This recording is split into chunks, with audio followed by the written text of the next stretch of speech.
leyendas y mitos describen destrucciones y tragedias colectivas. Según ese tramado de memorias, los dioses decidieron terminar con las calamidades y crearon un quinto sol. A su amparo, florecieron las culturas de Anáhuac, como la teotihuacana, tolteca y mexica, así como de Mesoamérica, olmeca, maya, zapoteca, mixteca y tarasca.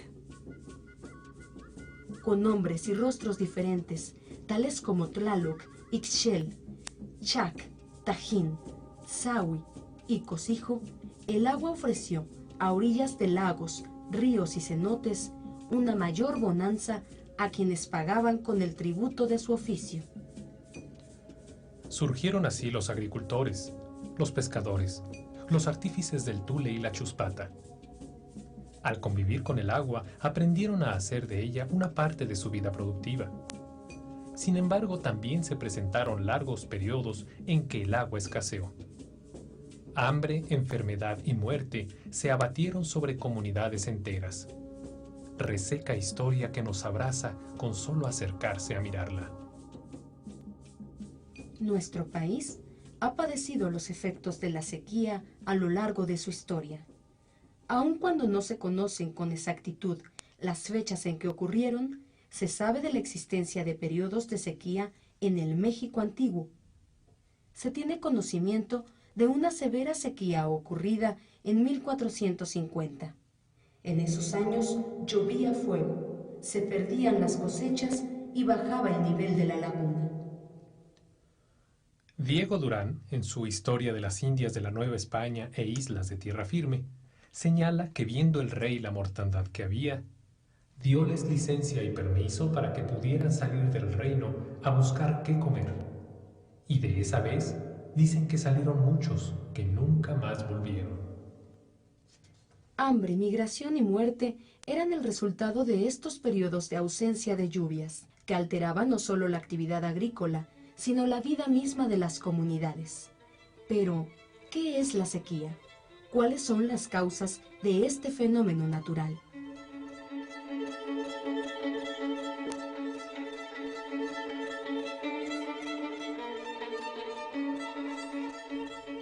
En términos generales, se refiere a la percepción que una sociedad puede tener acerca de la ausencia o escasez de lluvia en un periodo y en un lugar determinados respecto a lo que históricamente ha ocurrido.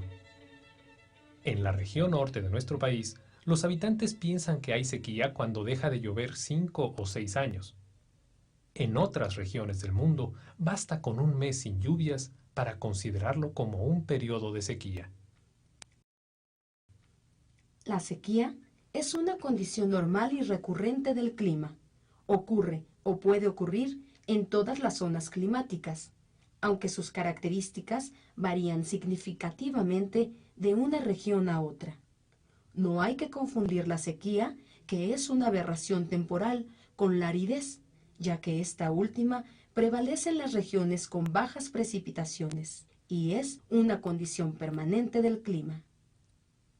La sequía se define como un conjunto de condiciones ambientales atmosféricas de muy poca humedad, las cuales se extienden durante un periodo suficientemente prolongado como para que la falta de lluvias cause un grave desequilibrio hidrológico y ecológico. El agua deja de fluir en ríos que normalmente no se secan, y los lagos y lagunas se convierten en valles áridos. La vida se complica. Una sequía puede ser incipiente, moderada, severa, crítica y catastrófica. La frecuencia, duración, magnitud, extensión espacial y severidad de la sequía son analizadas desde una perspectiva de cuenca. Otros factores climáticos, como las altas temperaturas, los vientos fuertes y una baja humedad relativa, están frecuentemente asociados con la sequía. Aun cuando el clima es el principal elemento de la sequía, otros factores, como los cambios en el uso de suelo, la quema de combustibles fósiles, las manchas solares, la ocurrencia del fenómeno del Niño y otros fenómenos afectan las características hidrológicas de la cuenca. Debido a que las regiones están interconectadas por sistemas hidrológicos, el impacto de la sequía puede extenderse más allá de las fronteras del área con deficiente precipitación.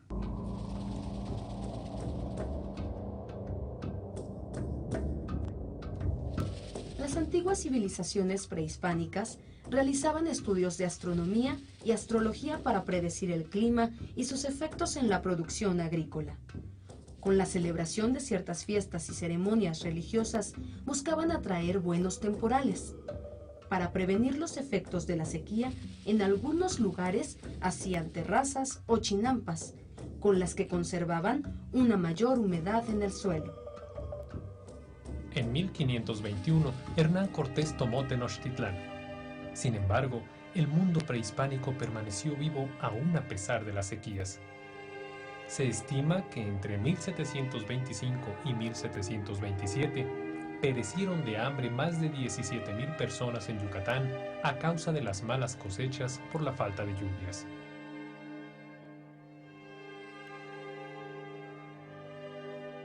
Durante la época colonial, se registraron un total de 75 periodos de sequía entre 1521 y 1821. Se sabe de prolongadas sequías en el Bajío y en Coahuila, que llegaban a durar hasta 5 o 7 años. Los alimentos escaseaban y, por tanto, su precio aumentaba. La presencia de mendigos y desempleados se multiplicaba en las principales ciudades de la Nueva España. Una sequía en particular se ha caracterizado como la más grave del periodo colonial, la ocurrida entre 1785 y 1786, que abarcó casi todo el territorio novohispano. Fue la más grave crisis agrícola experimentada por los pobladores de la Nueva España. A partir de ella se desató una espiral inflacionaria que duraría 20 años. Estos sucesos, aunados a los descontentos sociales y a los problemas políticos que existían en la Nueva España y en la metrópoli, fueron factores detonantes en el estallido de la Guerra de Independencia en los primeros años del siglo XIX. En los siglos XVII y XVIII se incrementó el poder de los hacendados, quienes guardaban los granos para venderlos más caros en las épocas de escasez. Esto generó problemas de todo tipo, que llegaron a involucrar al poder político, a la iglesia y a la sociedad entera. Se sabe que entre 1822 y 1910 hubo un total de 39 periodos secos, aunque se desconoce su duración exacta. En esta época ya se mencionan otros estados del país azotados por las sequías, como Yucatán, Veracruz, Jalisco y Durango, además del Valle de México, Coahuila y el Bajío. Del total de las sequías registradas durante este periodo, las más graves ocurrieron a lo largo de 1849 a 1852 y 1891 a 1892. Afectaron particularmente la zona norte del país, provocando una carestía de los alimentos básicos y el aumento en los precios del maíz, frijol y trigo.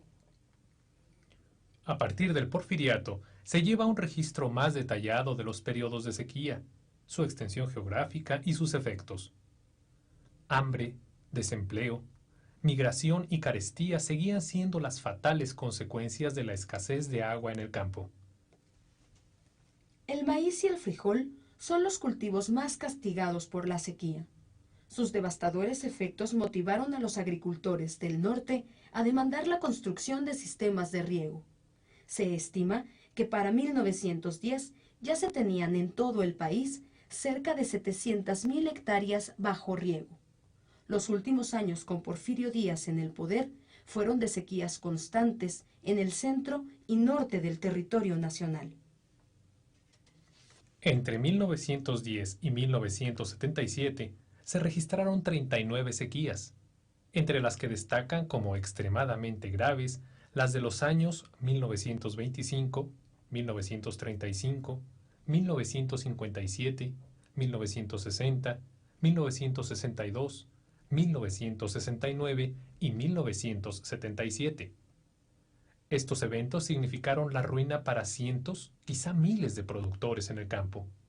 Una consecuencia directa de esa situación fue el considerable incremento en la importación de cereales a nuestro país. Hasta 1977, el estado de Coahuila era el más afectado por las sequías, con 22 periodos secos, seguido de Nuevo León, con 18, Chihuahua con 13, así como Sonora y Tamaulipas con 12. Tal vez el último gran periodo de sequía sea el comprendido entre 1993 y 1996. Afectó sobre todo el norte y centro del país. En el norte de México, 1996 fue un año relativamente húmedo, pero no alcanzó a recuperar las condiciones normales. 1994 y 1998 fueron años críticos en lo que respecta a sequías, ondas de calor e incendios forestales en casi todo el territorio nacional. En esos años se registraron los máximos niveles históricos. Por ejemplo, a principios del mes de mayo de 1998 se presentó en la Ciudad de México la temperatura más alta que se hubiera observado, 34.7 grados centígrados, temperatura que rebasó en más de 1 grado la temperatura máxima histórica registrada. En la periferia de la ciudad sucedieron un gran número de incendios forestales. Entre ellos se encuentra el ocurrido en el desierto de los Leones, en el mes de abril de 1998. La contingencia ambiental ocasionó crisis entre los habitantes de la ciudad debido a la escasez de agua y a los altos índices de contaminación. Una situación similar prevaleció en gran parte del país. Desde 1996 y hasta 2003 han sido años deficitarios en lluvias, por lo que desde 1993 y en buena medida hasta la fecha ha sido uno de los periodos más drásticos y prolongados de deficiencia de agua. La sequía en muchas partes del norte aún no termina.